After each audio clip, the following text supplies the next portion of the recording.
Kita bersyukur kepada Tuhan, hari ini kita diberikan kesehatan sehingga kita boleh berada di rumah Tuhan pagi ini. 我们要感谢主，因为我们今天中午还可以来到上帝的殿中。 Di ibadah kita hari ini kita akan merenungkan tema solusi atas kesia-siaan hidup. 那今天早上中午的主题是解决人生虚空之法。 Karena itu saya mengajak kita buka firman Tuhan, kita baca dalam Pengkhotbah pasal 12, ayat yang pertama hingga ayat yang ke-14. 因此，我们要一起来翻开圣经，我们要看一段的经节，是取自旧约传道书第12章的 Pengkhotbah pasal 12 ayat pertama hingga ayat 14. 第12章的第1节到第14节，就是全部的第12章。 Bagian ini akan dibaca di dalam versi bahasa Mandarin. 那这段经节只以华语来念。你趁着年幼衰败的日子尚未来到，就是你所说我毫无喜乐的那些年日未曾临近之前，当纪念造你的主，不要等到日头光明，月亮星宿变为黑暗。 雨后云彩返回，看守房屋的发展，有力的屈伸，推磨的稀少就窒息。从窗户往外看的都昏暗，街门关闭，推磨的响声微小，雀鸟一叫人就起来，歌唱的女子也都衰微。 人怕高处，路上有惊慌。新树开花，扎门成为重担，人所愿的也都废掉，因为人归他永远的家。吊上的在街上往来，银链折断，金冠破裂，瓶子在泉旁损坏。 水轮在井口破烂，尘土扔归于地，灵扔归于至灵的神。传道者说：“虚空的虚空，凡事都是虚空。”再者，传道者应有智慧，仍将智慧教训众人，又默想，又考察，又陈说许多真言。 传道者专心寻求可喜悦的言语，是凭正直写的诚实话。智慧人的言语好像刺棍，会中之师的言语又像钉稳的钉子，都是一个牧者所赐的。我耳还有一层，你当受劝诫。著书多，没有 穷尽，读书多，身体疲倦，这些事都已听见了。总意就是敬畏神，谨守他的诫命，这是人所当尽的本分。因为人所做的事，连一切隐藏的事，无论是善是恶，神都必审问。 Bapak Ibu dan Saudara yang terkasih, 主内，亲爱的弟兄姐妹们， tentunya di antara kita ada yang kenal bahkan menggunakan produk daripada Johnson and Johnson. 那当然，在我们当中有很多的弟兄姐妹使用 Johnson and Johnson 的产品。 Seorang buyut, ya, maksudnya cicit daripada Johnson ini yang bernama Casey Johnson. 有一个曾孙女，这个Johnson 的曾孙女就是名叫 Casey Johnson 的。 Dari kecil ia dibesarkan di sebuah lingkungan yang sudah penuh dengan kelimpahan harta dan lingkungan yang nyaman. 他在一个很繁荣的一个情况之下，享受许多的生活的美好。 Dari usia 10 tahun ia sudah mengendarai kendaraan mewah. 他从10岁就已经驾了赛车。 Dan ia tidak pernah mengalami kekurangan. 他从来都没有缺乏过。Tetapi sayang sekali di dalam masa pertumbuhannya, 但是很可惜的就是在他成长的年岁当中， ketika ia bertumbuh menjadi seorang gadis yang dewasa, 当他成为一个少女的时候， ia mengalami sebuah kehampaan hidup.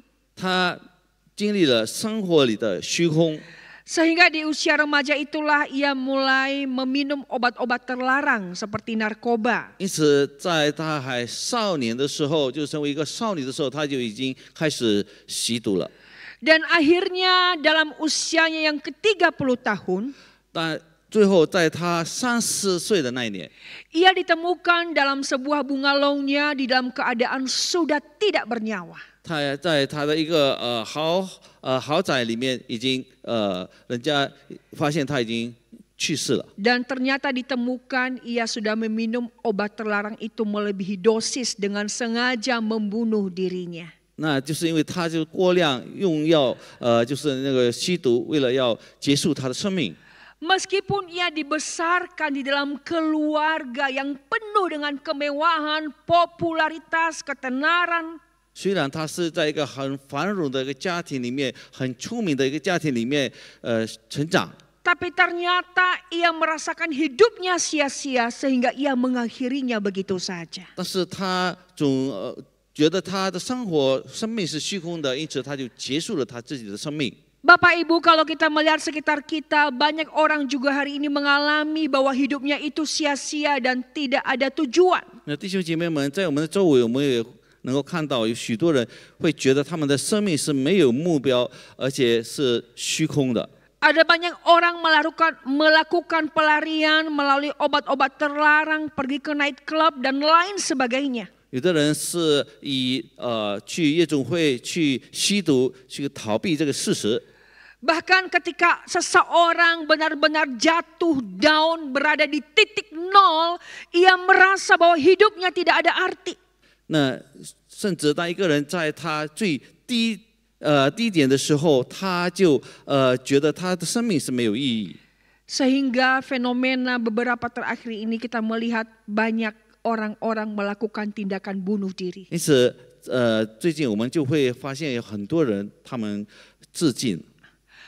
Apakah tidak ada solusi ketika seseorang mengalami kondisi ini? 难道如果一个人经历到这种虚空的感觉，就没有解决的方法吗？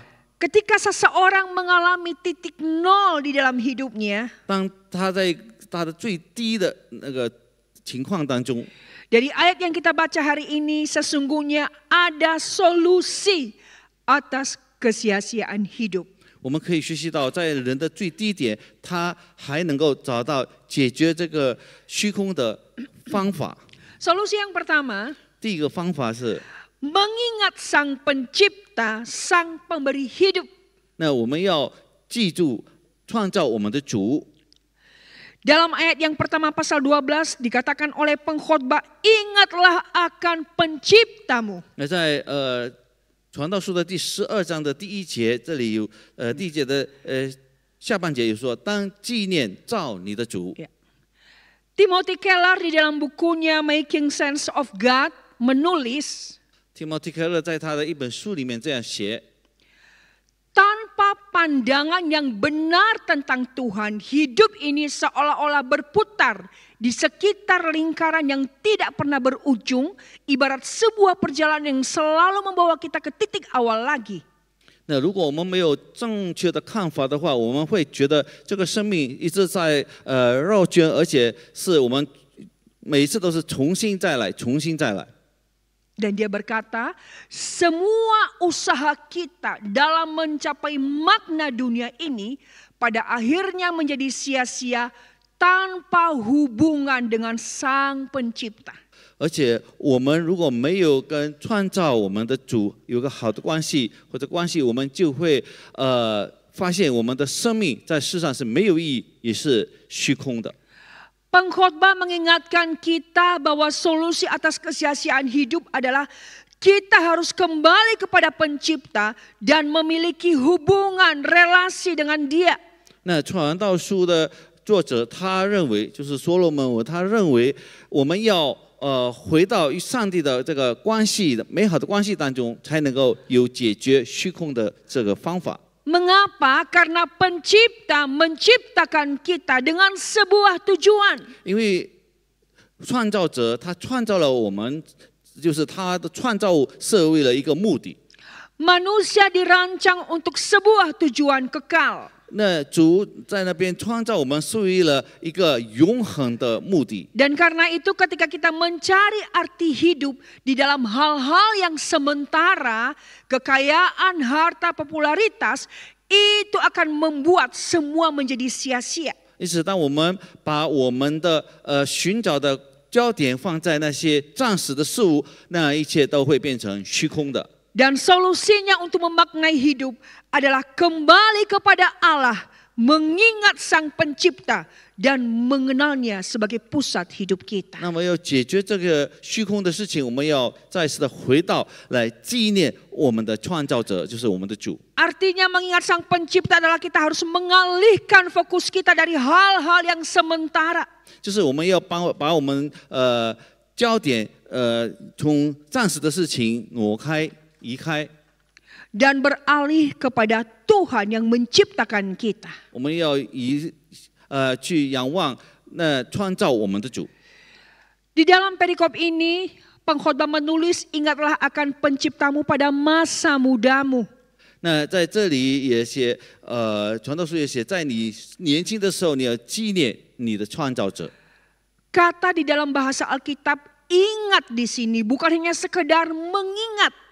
那在传道书里面所写的纪念的意思，不是单单记得， tetapi juga menyatakan ada sebuah tindakan yang aktif untuk kita mengarahkan hidup kita kepada Tuhan. 但是这个纪念也是我们有一个主动的行为，将我们的生活朝向我们的主。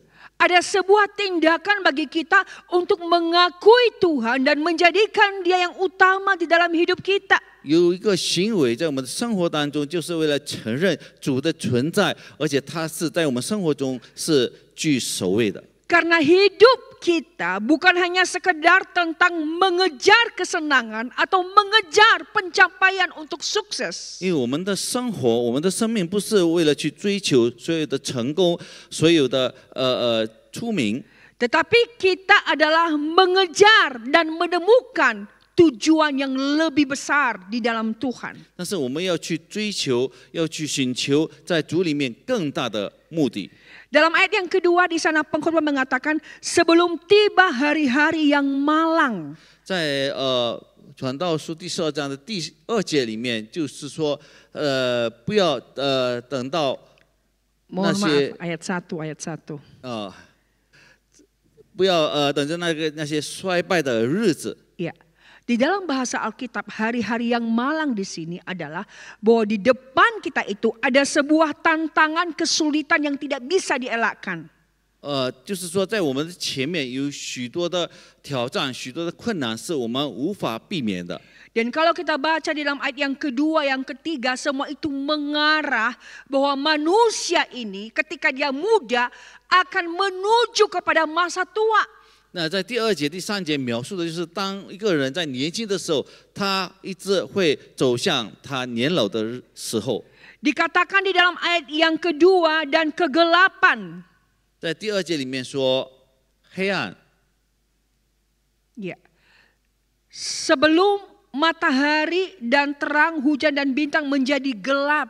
就是在星宿变为黑暗。 雨后云彩反悔的时候， Maksud penulis di sini gelap yang dimaksud adalah bahwa orang yang muda suatu saat akan menuju usia lanjut. 那这传道书的意思就是说，一个年轻的人到时候他会变成一个老人。 Kegelapan ini sebuah simbol ketidakmampuan manusia untuk menghindari kenyataan bahwa tubuh dan fisik ini akan menjadi lemah. 这黑暗的是一个证号，就是说人的身体会衰老的。 Tetapi pengkhotbah mengatakan 但是传道人这样 bahwa 说， untuk mengatasi kegelapan ini, masa tua ini, masa fisik yang lemah ini, 就是为了要解决我们衰退的、衰老的身体的， ingatlah penciptamu. 我们要记住或者纪念我们的创造主。 Artinya kita harus memiliki hubungan dengan pencipta kita. 那就是说，我们要跟我们的创造主有一个好的关系。 Dan melalui hubungan ini kita akan diberikan pandangan hidup yang bermakna. 透过这个美好的关系，主会给我们一个很有意义的生活。 Pandangan yang tidak berfokus kepada kondisi fisik kita yang lemah. 这个看法不是一直看着我们每个人衰退的身体， Tetapi pandangan yang mengarahkan kita kepada tujuan hidup yang bermakna. 但是我们的眼光会向那些很有生命意义的生活。 Bahkan di sini pengkhotbah mengatakan, 甚至在这里，传道人这样说。 ayat yang kedua, sebelum matahari dan terang serta benda-benda penerang dikatakan berhenti untuk bersinar. 就是在那星宿变月亮光明月亮星宿变为黑暗之前。 Ya, jadi maksudnya di sini penulis ingin mengatakan bahwa suatu saat ya apa yang ada di dalam dunia ini akan berakhir. 那换句话说，传道人是要说到时候在世上所有的一切将会结束的。 Dan karena itu manusia akan kembali kepada penciptanya. 因此，每个人都会回到他的创造主那里。 Sehebat apapun dia, tapi kita diingatkan bahwa orang yang muda akan menjadi tua. 不管一个人有多厉害，但是有一个规定，就是一个人从年轻会变老。 Itu artinya bahwa hidup di dunia ini hanyalah sementara. 那就是说，在世上的生活只是暂时的。 Mengapa pengkhotbah menuliskan hal ini? 为什么传道人写下这些事情呢？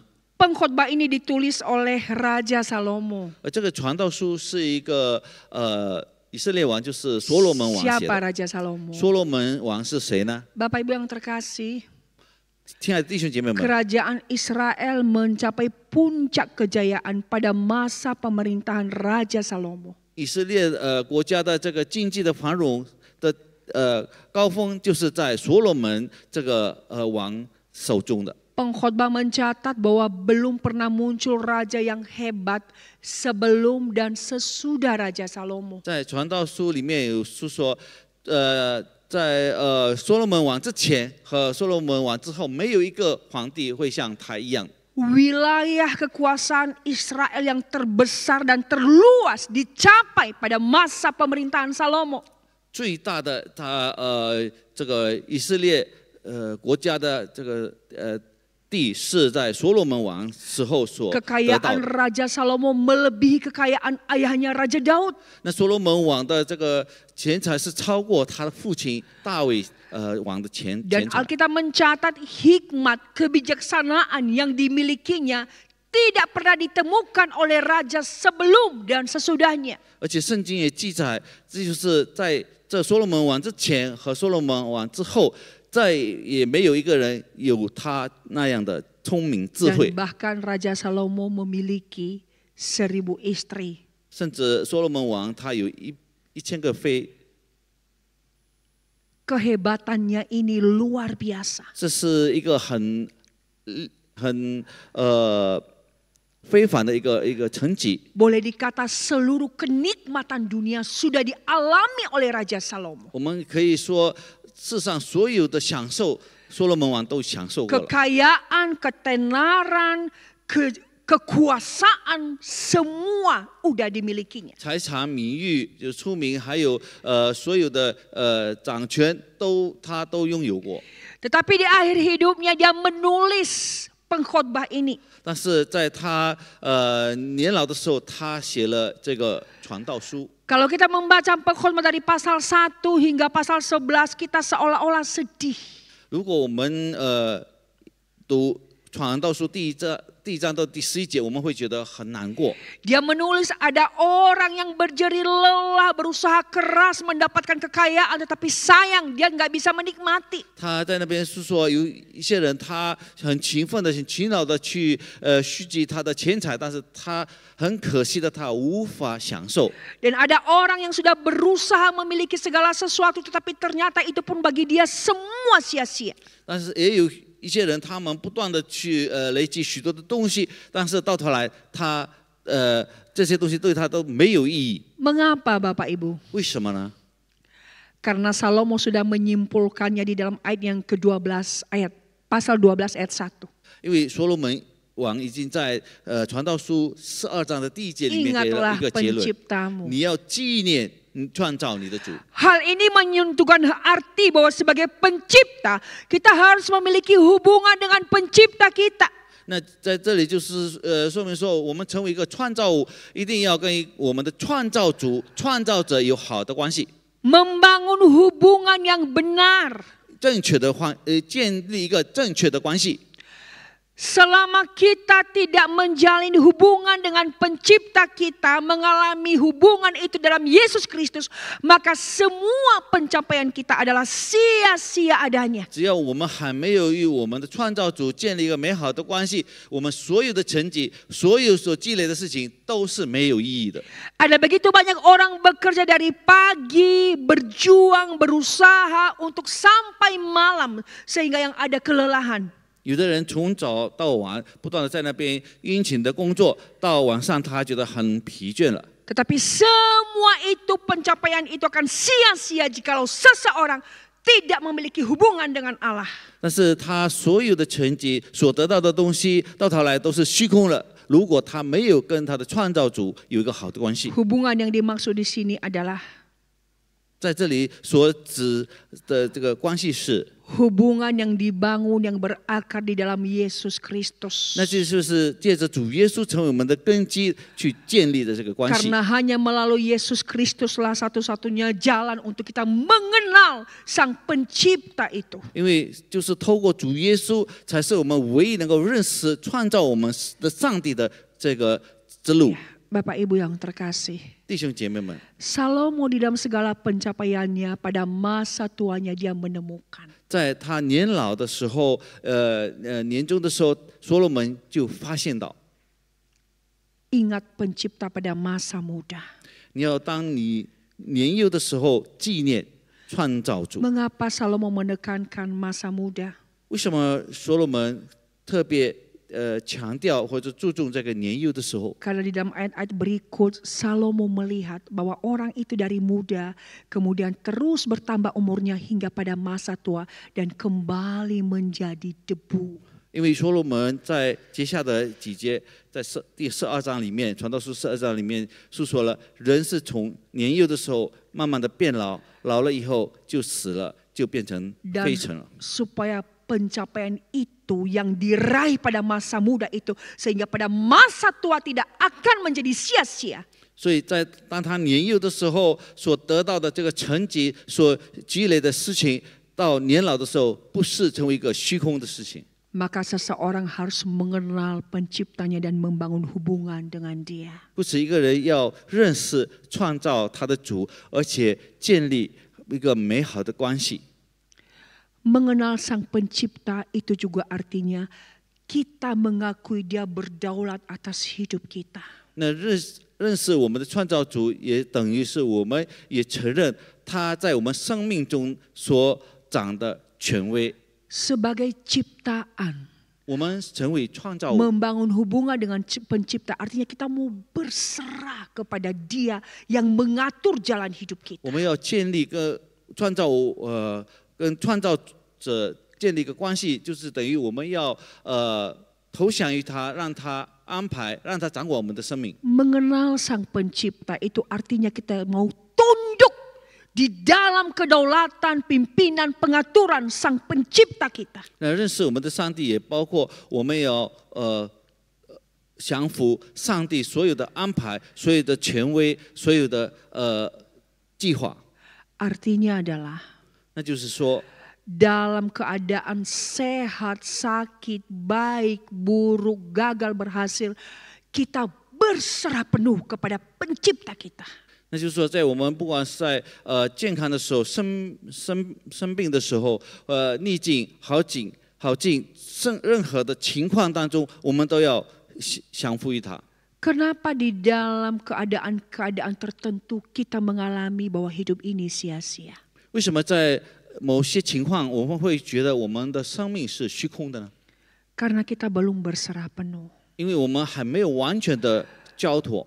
Karena masih ada bagian-bagian di dalam hidup kita yang belum kita letakkan untuk dipimpin oleh Sang Pencipta kita. 因为在我们的生命的各方面，还有一些我们还没有完全的交托在主的殿上。 Masih ada sisi-sisi bagian dari hidup ini yang masih kita kendalikan. 还有一些我们生活的方面是我们要自己掌控的， Sehingga kita merasa semua itu menjadi sia-sia. 所以我们就会觉得这所有的一切都是虚空的。 Mengenal Sang Pencipta adalah berserah penuh atas perjalanan hidup ini. 那我们认识我们的创造者，就是我们要完全的顺服、交托于我们的主，他对我们生命的安排。 Percaya bahwa sebagai pencipta dia sudah merancang yang terbaik untuk kita. 我们要相信他，他是我们的创造者，他已经为我们预备了最好的一个计划。 Dan sebagai sutradara kehidupan yang handal, ia tidak pernah salah. 而且他是一个生活的一个很好的导演，所以他从来都不会犯错误的。 Apakah saya dan saudara sudah mengenal pencipta kita? 是否我们在位的弟兄姐妹们和我都已经认识了我们这位创造者？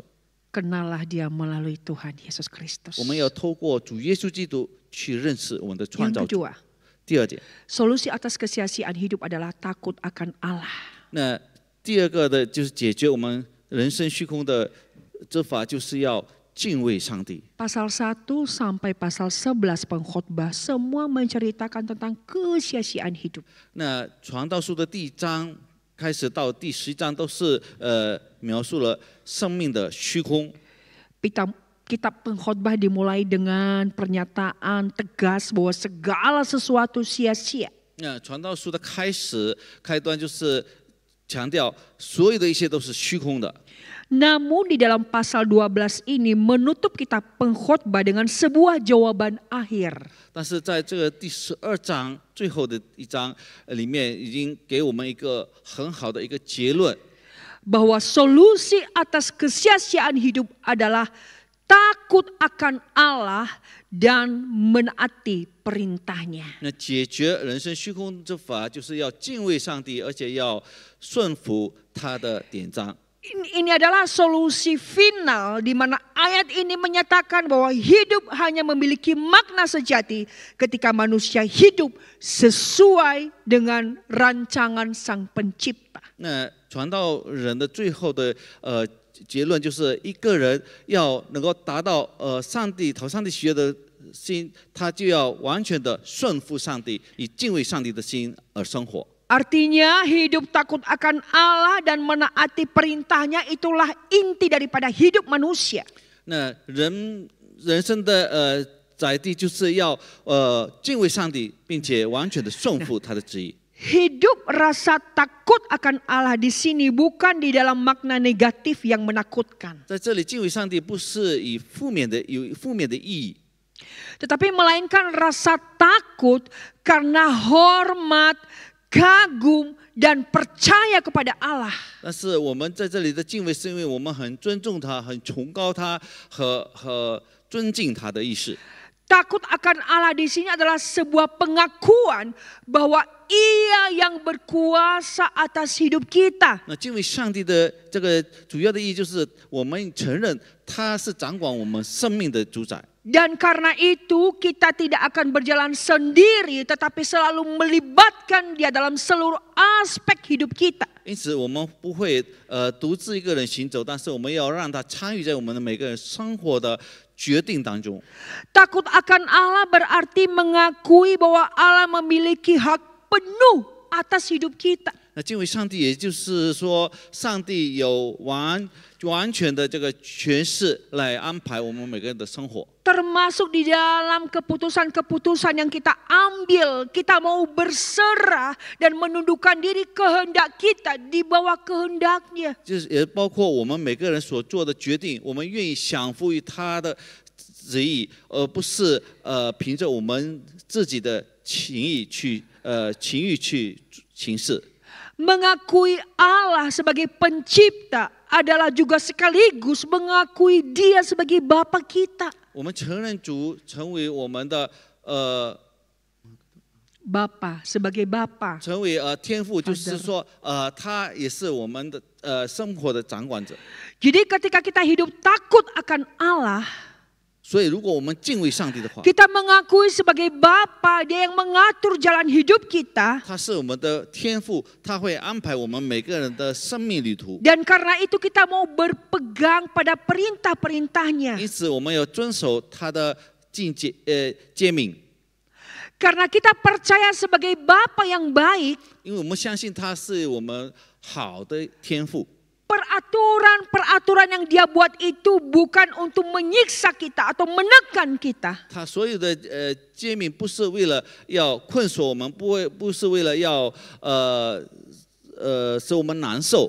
Sebagai Allah yang berkuasa bahwa perintahnya itu bukan untuk mengikat kita. 不是为了要捆绑我们， Tapi sesungguhnya untuk mengarahkan membawa kita pada rencananya yang terbaik buat kita. 但是为了要带领我们去领受他给我们最好的旨意意念。 Ada banyak orang ketika ditanya kenapa tidak mau percaya kepada Tuhan. 有一些人，如果我们问他为什么你不愿意信主， Kalau nanti sudah percaya pada Tuhan, udah jadi orang Kristen, tidak boleh ini, tidak boleh itu, hidup saya jadi tidak bebas. 他们就会这样回答：如果我接受了主耶稣成为基督徒，我就不可以做那些事情，做这些事情。 Banyak orang merasakan setelah percaya kepada Tuhan, dia jadi terikat. 很多人觉得，当他信主之后，他就被这个主的规矩所捆绑。 Sebenarnya peraturan, perintah, hukum Tuhan itu bukan mengikat kita. 其实主的规矩、主的典章、主的诫命，不是为了要捆绑我们， Tapi justru peraturan itu adalah untuk membawa kita pada rencana Tuhan, kehendak Tuhan yang terbaik. 但是呢，反而是为了要带领我们来领受他给我们在生活里面最好的意念。 Peraturan contoh, peraturan rambu-rambu lalu lintas dibuat supaya menghindari kecelakaan, bukan? 就好像在我们交通的规矩里面，有许多的规矩，我们需要顺服的，是因为使我们能够有个好的这个交通。 Pernahkah Bapak Ibu mengalami di jalan raya lampu merahnya tidak berfungsi? 我们曾经到一个红绿灯，而这个红绿灯没有它的功能， Apa yang terjadi? 然后我们会发生什么事情？ Dari segala penjuru kendaraan masuk, 每个方向的车都自行， jadi kacau. 所以就变成一团糟，一 Jadi 团糟。 tadi yang seharusnya di jalurnya pingin cepat waktu, tiba-tiba jadi macet. 因为没有这个交通工具的这个规矩，所以有很多人都在那边不顺这个规矩的。 Ketika kembali lampu itu berfungsi, 但这个红绿灯已经功能恢复 lampu 了， merah 红灯的 semua 时候， berhenti, 每一辆车都停下来， dan lampu hijau sesuai dengan posisinya mulai kembali aktif berkendara, 那绿灯的时候他们就可以走了， kembali aman bukan? Lancar. 那一切都会很安全，一切都会很顺的。 Jadi peraturan Tuhan itu sebenarnya ingin membawa hidup kita untuk mengalami damai. 那其实上帝的诫命是为了使我们能够感受到他的平安。 Jadi seringkali orang itu hidup takut akan Tuhan dan dia merasa dia diintimidasi, diancam. 所以许多时候，有的人他相信主的，他会觉得有许多的规则在那边威胁他。 Nanti kalau saya tidak ke gereja, tidak membaca Alkitab, tidak berdoa, hidup saya tidak diberkati. 如果我没有去做礼拜，我没有读圣经，我没有祷告的话，上帝不会祝福我的生命。 Ini bukan hidup takut Allah yang benar, ini salah. 这不是一个敬畏上帝的生活。 Wah, nanti kalau saya tidak melayani Tuhan, maka hidup saya jadi berantakan, hidup saya kacau dan hidup saya mungkin bisa sakit, bisa gagal dan lain sebagainya. 如果我不侍奉主的话，可能我的生活会变成一团糟糕，而且我可能会生病等等。 Hidup takut akan Allah yang dimaksud pengkhotbah di sini adalah 那传道人所说的敬畏上帝是 Hidup takut karena hormat kepada Allah, kagum kepada Allah, karena betapa besar kasih kuasanya yang memimpin, memelihara kita dan bahkan mengarahkan kita untuk hidup yang terbaik. 那敬畏上帝是因为我们尊敬他，我们崇高他，尊崇他，是因为我们相信他会给我们一个最好的生活的意念。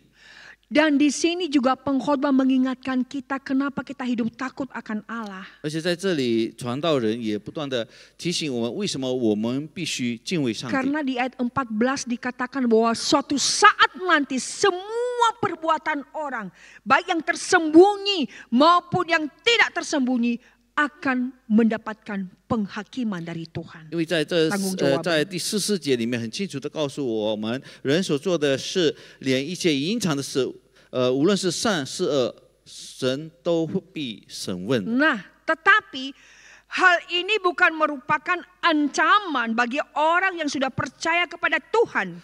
这不是一个威吓我们的事情。 Pernyataan ini adalah sebenarnya sebuah penghiburan bagi kita. 其实这一个词是为了要给我们每个人的安慰。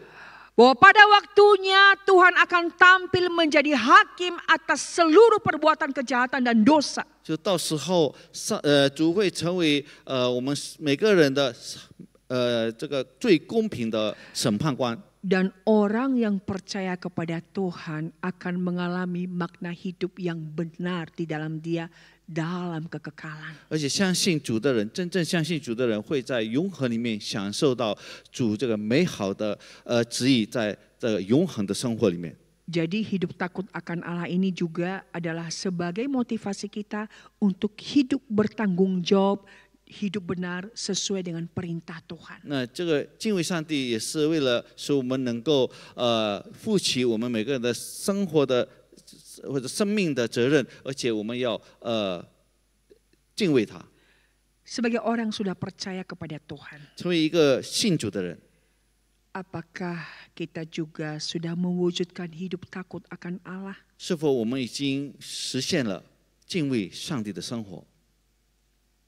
Ada banyak orang mengaku dia Kristen. 有很多人承认自己是一个基督徒， Dan dia tahu itu tidak boleh, ini tidak boleh. 而且他清楚知道这件事情不可以做，那件事情不可以做。 Tetapi di dalam kehidupan secara kenyataan sehari-hari, 但是在他的日常的生活里面，实际的生活里面， tahu itu tidak boleh, tahu itu dosa, tetapi masih terus dilakukan, masih terus dilanggar. 他知道这个不可以做是一个罪恶，但是他不断的去做去行，而且不断的去犯了规则。 Dan jelas orang-orang demikian itu akan mengalami keterpurukan dan kesia-siaan hidup. 这些人他会在他的生活里面堕落，成为他会觉得生命很虚空。 Karena hidup yang bermakna, hidup yang penuh dengan tujuan dan juga mengalami damai sejahtera Allah. 因为有意义的生活，有美好的目的，就是在主里面能够享受平安的生活。 Hidup yang takut akan Allah, hidup yang berpusat kepada Allah. 那就是要有敬畏上帝的心，以上帝为中心的生活。 Bapak Ibu yang terkasih, 所以，亲爱的弟兄姐妹们， mari kita mengatasi kesia-siaan atas hidup ini. 但愿我们每个人都能够解决我们人生虚空的 Dengan 事情， mewujudkan dua kebenaran ini. 就是要实现这两个真理。 Mengingat Sang Pencipta 我们要在年幼的时候纪念我们创造主， dan juga hidup takut akan Allah. 而且我们也要敬畏上帝。 Saya mengakhiri khotbah ini dengan sebuah kutipan 那我要结束我的正道以一个词， dari Tim Keller di 一个句子。 dalam bukunya Reason for God. 那就是在Tim Keller 所写的一本书里面， Dia menulis dalam bukunya, 他在他的这本书里面这样写。 jika kita membangun identitas kita di atas apapun selain Tuhan, 如果我们建立我们的身份在任何的事上，除非是在主的基础上， kita akan selalu merasa hampa. 我们会始终感觉虚空的。 Mari kita membangun hidup kita, identitas kita di atas kebenaran yang kekal. 但愿我们每个人都能够建立我们的身份，就是在一个永恒的真理之上。Yang pertama tadi, 那第一点就是 membangun hidup kita dengan memiliki relasi hubungan dengan Sang Pencipta kita. 那建立我们的生命，就是要跟我们的创造主建立一个美好的关系。 Dan yang kedua, membangun hidup kita dengan takut akan Allah. 那第二就是要建立我们的生命，要以敬畏上帝的心来建立。 Sehingga hidup kita yang sementara ini tidak akan sia-sia. 因此，我们这个短暂的生命不会成为一个虚空的 Tetapi 事， kita akan melakukan segala sesuatu untuk kekekalan yang bernilai kekal. 但是我们会为了那永恒的，而且有永恒价值的事情去生活。 Mari kita memberikan makna di dalam hidup kita yang sementara. 但我们在我们每个人很短暂的生活里面，加添美好的意义。 Tuhan memberkati kita. 愿主祝福我们。 Amin.